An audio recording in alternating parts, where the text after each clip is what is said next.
जय महाराष्ट्र. मी पूजा बोरकर. आज मी तुम्हाला थेट घेऊन आले ते म्हणजे वर्षा बंगल्यावर, कारण की निमित्तही तेवढंच खास आहे.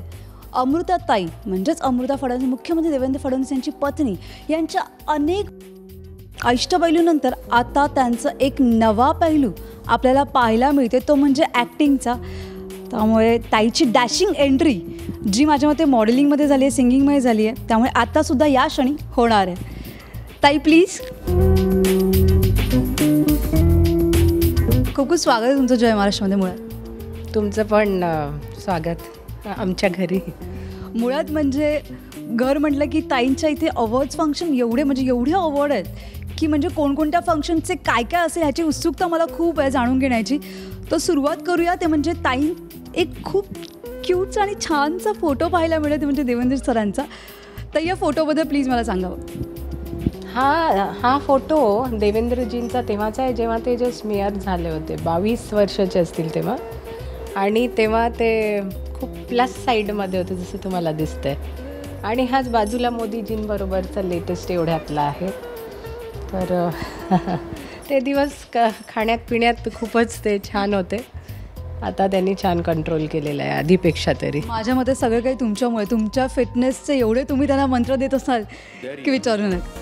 नाही, ते हळूहळू ते स्वतः अवेअर झाले आणि हेल्दी असं डाएट फॉलो करतात, जे असं अघळपघळ असतं ते खात नाही. त्याच्यामुळे आता त्यांची तब्येत सुधारली आधीपेक्षा.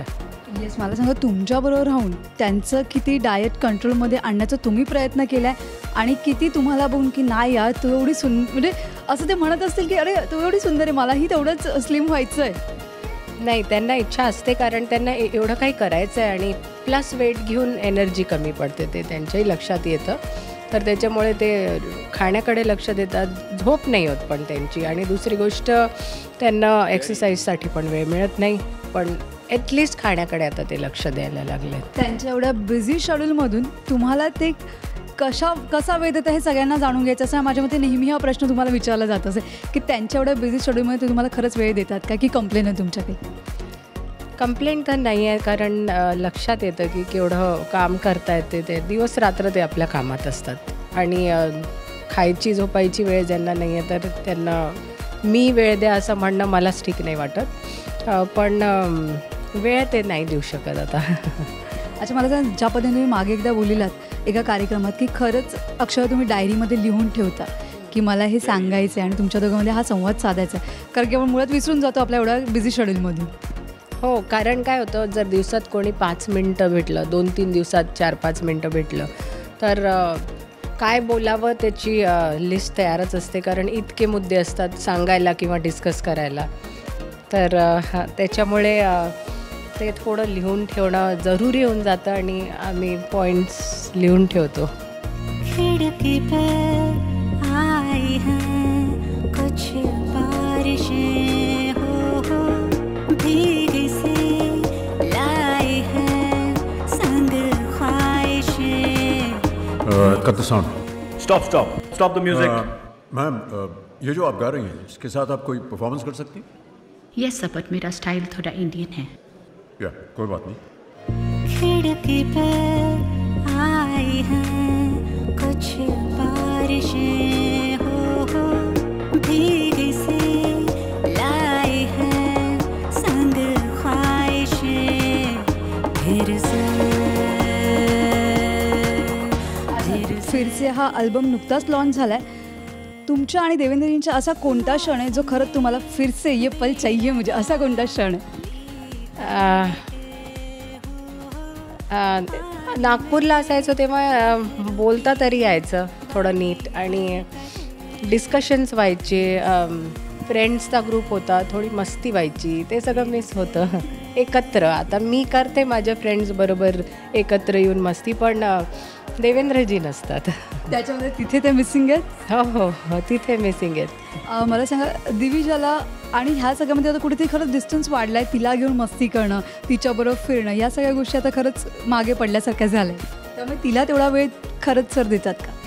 नाही, ते आधीही नाही देऊ शकायचं तिला वेळ, कारण ती झाल्यापासनं इलेक्शन्स आणि हे सगळं चालू होतं, स्टेट प्रेसिडेंट झाले ते, आणि मी बरोबर तिला क्वालिटी वेळ देते आणि ती छान बिझी राहील असं मी पाहून घेते. घबराहट से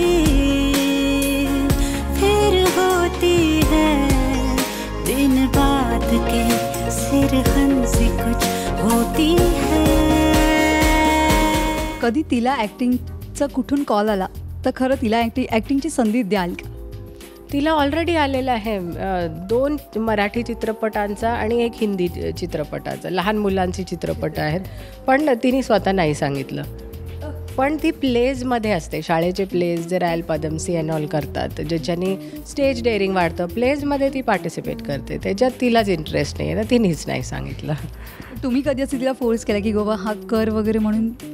नाही, तिला फक्त सांगितलं प्लस मायनस पॉईंट्स कशाचे काय असतात आपण सांगावं, आणि तिच्यात आहे तेवढं की ती ॲनलाइज करून डिसाईड करते. नसतं तर मी सांगितलं असतं की असं कर. तीच स्वतःसाठी स्वतः डिसाईड करते आत्तापासूनच. सपनों में किसी से मिलती हूँ, फिर देर से सो के उठती हूँ, दिन भर यूं ही कुछ सोचती रहती हूँ.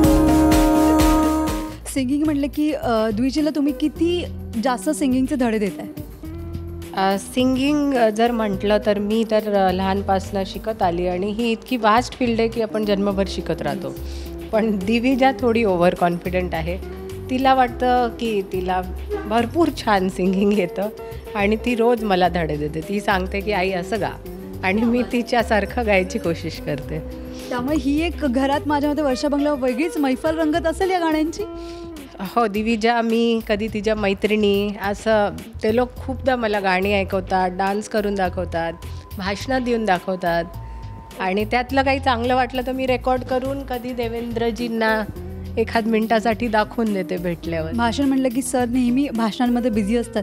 घरात कधी भाषण दिलंय का? घरी शांत असतात ते, बाहेर एवढं हेक्टिक असतं, तर ते त्यांना घरी शांतपणे थोडा आराम करायला जास्त आवडतं. घरात अख्ख्या महाराष्ट्रात त्यांचं राज्य चालतं, वर्षा बंगल्यावर कोणाचं राज्य चालतं? ते नसतातच घरीच नसतात तर, आणि मीच असते घरी, तर मलाच पाहावं लागतं. त्यामुळे त्यांना चान्सच नाही मिळत राज्य करायला वर्षा बंगल्यावर? नाही ना, त्यांना वर्षाच्या 2 खोल्या सोडून बाकी खोल्या पण कुठे आहेत आणि कशाच्या कामास येत आहेत तेही नसेल माहीत. नागपूर आणि मुंबई ही पूर्ण जर्नी कशी होती? मुंबईला येणं, मुंबईच्या या ग्लॅमर दुनियेमध्ये येणं सगळ्यांचं एक स्वप्न असतं, आणि तुमचं हे स्वप्न पूर्ण झालेलं आहे, तर तुम्हाला ते कसं वाटतं? नागपूरला माझं तुम्ही बॅकग्राऊंड पाहिलं तर माझे आई बाबा डॉक्टर होते, आणि खूप इंडिपेंडंट असं मला त्यांनी वाढवलं. जसं माझ्या भावाला वाढवलं तसंच मला, म्हणजे आम्ही एकत्र खेळायला जायचो, एकत्र किचनमध्ये काम करायचो, एकत्र शिकायचो वेगवेगळ्या गोष्टी, क्लासेस. तर लग्नानंतरही देवेंद्रजींचे विचार असे आहेत की तू आपली आयडेंटिटी मेंटेन कर. तेव्हा जॉब होता तो मेंटेन केला, आत्ताही चालू आहे, आणि त्याच्यानंतर गाणंही तेव्हाही मी म्हणायची लग्नानंतर. तर मी आपल्या दुनियेत आधी पण होती, म्हणजे लग्नानंतरही.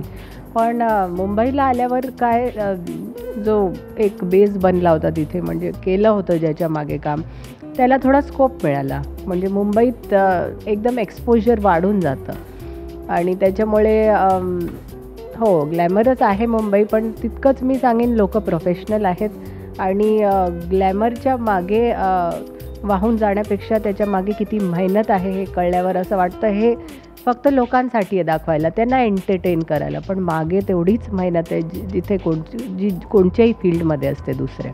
नक्कीच. मला इथे अजून एक प्रश्न विचारायचा, अशाच गप्पा मात्र रंगत राहणार इथे घेऊन छोटीशी विश्रांती. तुम्ही कुठेही जाऊ नका, पाहत राहा फक्त जय महाराष्ट्र.